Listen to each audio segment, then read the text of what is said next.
Now, companies always ask me this question. They say, do I need to register for EIS? And whether we should register, and how do we register?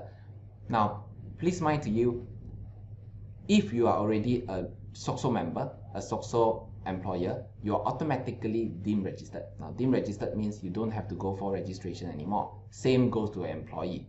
You are already deemed registered.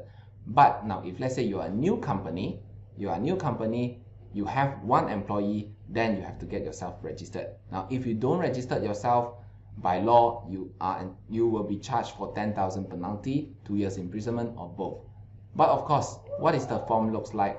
How do we register? Whether we submit to the counter or all this, we still have to wait for the guidelines. Now, because this EIS is going to Gazette, expected on 14 December 2017. Now, once Gazette, they expect the effective date is on 2nd January, fastest is 2nd January, and latest is 15 January 2018. Now, within this period, we will expect the form to come out, and from there, if anything, we will update you accordingly.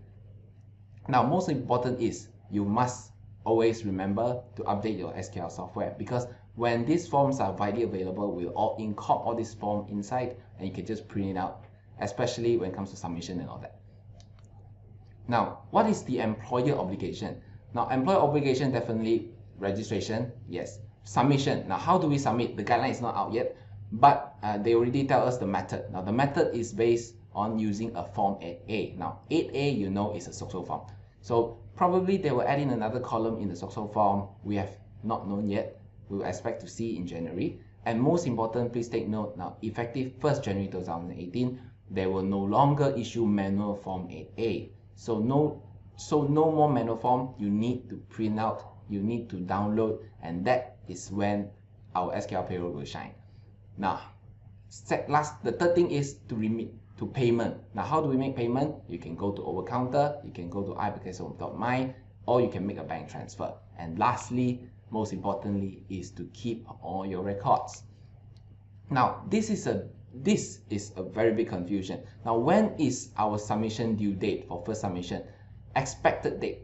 Now, if you go into FAQ guidelines by the EIS, they say caruman bagi bulan Januari bolehlah dibayar kepada pegawai tidak lewat daripada 15 January. Now, it caused a lot of confusion where they say January submission, you need to pay by 15 January.